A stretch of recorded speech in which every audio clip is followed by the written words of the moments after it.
अस्सलामु अलैकुम वरहमतुल्लाहि व तआला व बरकातुहू। प्यारे दोस्तों, मैं उम्मीद करता हूँ कि आप सभी हज़रात खैरियत से होंगे, ठीक होंगे। प्यारे दोस्तों, मैं मोहम्मद फैज़ान रज़ा, आप देख रहे हैं यूट्यूब पर हमारा फैज़ रूहानी चैनल। प्यारे दोस्तों, आज के हम इस वीडियो में आपके लिए एक बहुत ही ख़ास चीज़ लेकर आए हैं कि आपको इस चीज़ को इसके ही वक्त पर किसी भी हाल में अदा करना है। ये चीज़ नमाज है। मेरे आका सल्लल्लाहु तआला अलैहि वसल्लम को नमाज बड़ी पसंदीदा चीज़ है। आपको चाहे जंग में हो, आप बीमार हो, परेशान हो, किसी भी हाल में हो, या मौत का वक्त आपका करीब आ चुका है, आपको किसी भी हाल में नमाज को कायम करना है, उसको उसी के वक्त पर अदा करना है। पर दोस्तों, आपको सबसे पहले बता देते हैं कि कितने वक्त की नमाज फ़र्ज़ है। अपने ऊपर चाहे मर्द हो, औरत हो या कोई भी बालिग बच्चा हो, नाबालिग के ऊपर नमाज फ़र्ज़ नहीं है। जो बालिग हो चुका है उसके ऊपर 5 वक्त की नमाज फ़र्ज़ है। सबसे पहले नमाज फ़जर। नमाज फ़जर में 4 रकात होती है। 2 रकात सुन्नत मुक्कदा होती है, 2 रकात फ़र्ज़ होती है। आपको सुन्नत मुक्कदा को भी नहीं छोड़ना है, ना ही 2 रकात फ़र्ज़ को छोड़ना है, आपको दोनों को पढ़ना है। उसके बाद ज़ोहर। बता देते हैं कि आप जब नमाज फ़जर पढ़ ले तो नमाज फ़जर का वक्त ख़त्म हो जाए तो आपको 20 मिनट तक सोना नहीं है, ना ही उतने देर में आपको कोई नमाज़ पढ़नी है। को सूरज निकलने के बाद आपको 20 मिनट तक रुकना है, 20 मिनट तक रुकना है। फिर 20 मिनट के बाद आप चाहे नमाज़ पढ़े या सो जाए। तो 20 मिनट का वक्त होता है वो अल्लाह ताला के तरफ से बरकत के लिए होता है। फिर दोस्तों, आप ज़ोहर में सबसे पहले 4 रकात नमाज़ें सुन्नत होती है, सुन्नत मुक्कदा। फिर उसके बाद 4 रकात नमाज फ़र्ज़ होती है जो इमाम साहब पढ़ाते हैं। फिर उसके बाद 2 रकात सुन्नत मुक्कदा होती है। फिर 2 रकात नमाज नफल होती है। आपको जो सुन्नत मुक्कदा चाहे पहले हो, चाहे बाद में हो, चाहे जो भी नमाज हो, आपको उसमें कायम रखना है, हमेशा पढ़ना है। हाँ, अगर आपकी इस कदर हालत है कि आप नहीं पढ़ सकते, फिर भी आपको नमाज़ों को, सुन्नत मुक्कदा को पढ़ना ही पढ़ना है। हाँ, पर जो असर की है और जो इशा की नमाज है, असर में क्या करना है, आपको सबसे पहले 4 रकात सुन्नत है, आपको इसे पढ़ना होता है। अगर आपकी तबीयत ख़राब है या आपके अंदर इतनी ताकत नहीं है कि आप 4 रकात सुन्नत पढ़ सकते हो, या आपका कोई बहुत ही मजबूरी है या काम आ चुका है, फिर आप असर की छोड़ सकते हो क्योंकि वो सुन्नत मुक्कदा नहीं है। पर रोज़ाना छोड़ेंगे तो गुनहगार होंगे।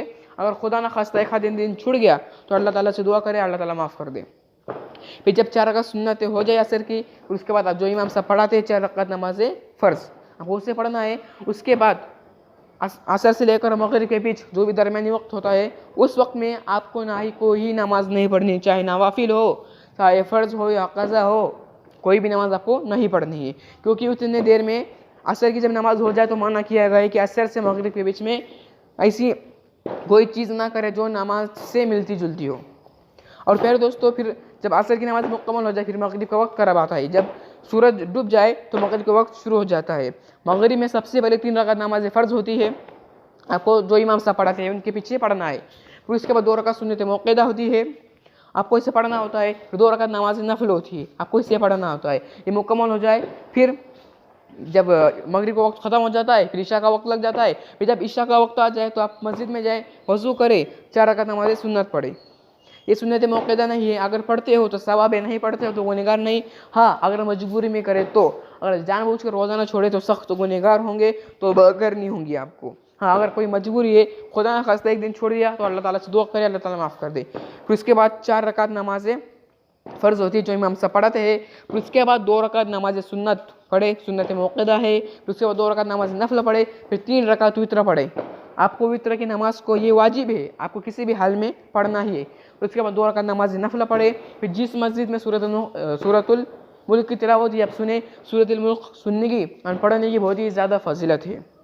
यह हमारा इतने वक्त की नमाज है और इतनी चीज़ें हैं, इतनी नमाजें, इतनी रकात हमें पढ़नी है।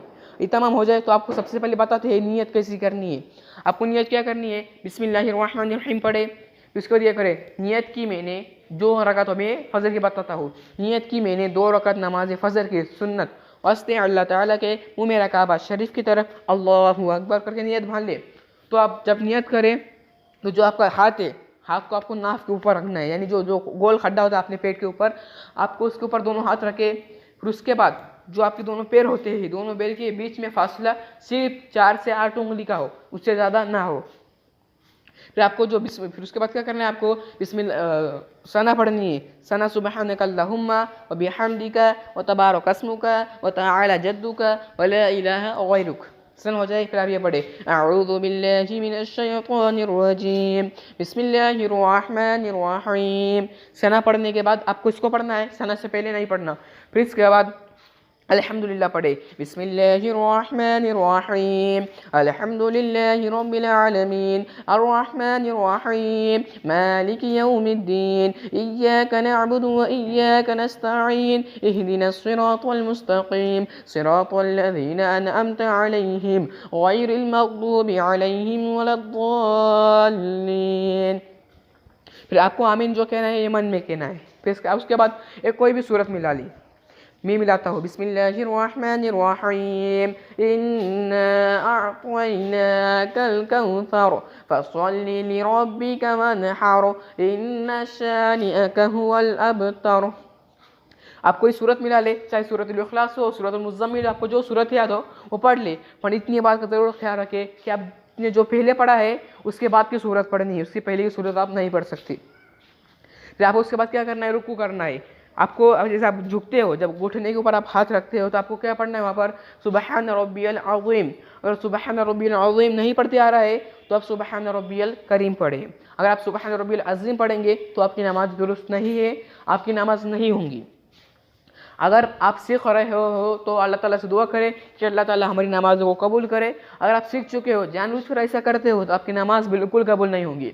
फिर जब रुकू करते हो, सजदा करते हो, तो क्या करना है आपको, सबसे पहले जब अपने घुटने होते हैं इसे ज़मीन पर टेकना है। उसके बाद दोनों हाथों को टेकना है। फिर नाक किनारा हड्डी होती है, यहाँ तक आपको नाक टेकना है। फिर पेशानी को टेकना है। पेशानी को टेकने के बाद आपकी जो नज़रें है नीचे होनी चाहिए ज़मीन पर, और ज़मीन पर होने के बाद आपके नाक के ऊपर होनी चाहिए। ये पहली रकात आपको इस तरह से मुकम्मल कर लेनी है। फिर आप जब दूसरी रकात के लिए बैठे तो आपको उसमें कायदा आता है, यानी आपको जो बैठना होता है, आपको वहाँ पर क्या पढ़ना होता है। आपको पहले पता तो सजदे में क्या पढ़ना है, आपको मैं भूल गया बताना, सुबहान रब्बियल आला आपको 3 मरतबा सजदे में। फिर आप जब कायदे में बैठे दूसरी रकात में तो आपको यहाँ पर ये पढ़ना होता है। आपको वहाँ पर बिस्मिल्लाह या अऊज़ु बिल्लाह नहीं पढ़ना होता, डायरेक्ट अत्तहियातु पढ़ना होता है। अत्तहियातु लिल्लाहि वस्सलावातु वत्तय्यिबात अस्सलामु अलैका अय्युहन नबिय्यु व रहमतुल्लाहि व बरकातुहु अस्सलामु अलैना व अला इबादिल्लाहिस सालिहीन अशहदु अन ला इलाहा इल्लल्लाह व अशहदु अन्ना मुहम्मदन अब्दुहु व रसूलुहु। आपको इतना पढ़ना है। फिर आप जब अशहदु अल्ला इलाहा इल्लल्लाह व अशहदु अन्ना मुहम्मदन अब्दुहु व रसूलुहु, तो आपको इसके ऊपर उंगली उठाना है। और फिर दोस्तों आपके इसी दूसरी रकात मुकम्मल हो गई। जिसे आपको पहली रकात बताया वैसे आप तीसरी रकात मुकम्मल करें। फिर चौथी रकात में जब आप आए तो आपको क्या करना है, यही पढ़ना है, तहियातु इतना पढ़ना है। उसके बाद आपको दरूद इब्राहिम पढ़ना है। बिस्मिल्लाहिर रहमानिर रहीम अल्लाहुम्मा सल्लि अला मुहम्मदिन व अला आलि मुहम्मद कमा सल्लैता अला इब्राहीम व अला आलि इब्राहीम इन्नका हमीदुम मजीद। फिर उसके बाद आपको दूसरा दरूद इब्राहिम पढ़ना है। दरूद इब्राहिम 2 है। बिस्मिल्लाहिर रहमानिर रहीम अल्लाहुम्मा बारिक अला मुहम्मदिन व अला आलि मुहम्मद कमा बारकता अला इब्राहीम व अला आलि इब्राहीम इन्नका हमीदुम मजीद। फिर आपको यहाँ पर बिस्मिल्लाह शरीफ नहीं पढ़ना है, आपको डायरेक्ट दरूद इब्राहिम पढ़ना है, तहियात पढ़ना है। फिर आपको उसके बाद ये दुआ पढ़नी है, अल्लाहुम्मा ग़फ़िर ली व लिवालिदैय व लिमन तवल्लदा वल जमीइल मुमिनीन वल मुमिनात वल मुस्लिमीन वल मुस्लिमात अल-अहयाइ मिनहुम वल अमवात इन्नका मुजीबुद दअवात बिरहमतिका या अरहमर राहिमीन। इतना हो जाए। फिर आप सलाम पढ़ ले, अस्सलामु अलैकुम व रहमतुल्लाह, अस्सलामु अलैकुम व रहमतुल्लाह। आपकी 4 रकात नमाज मुकम्मल हो चुकी है।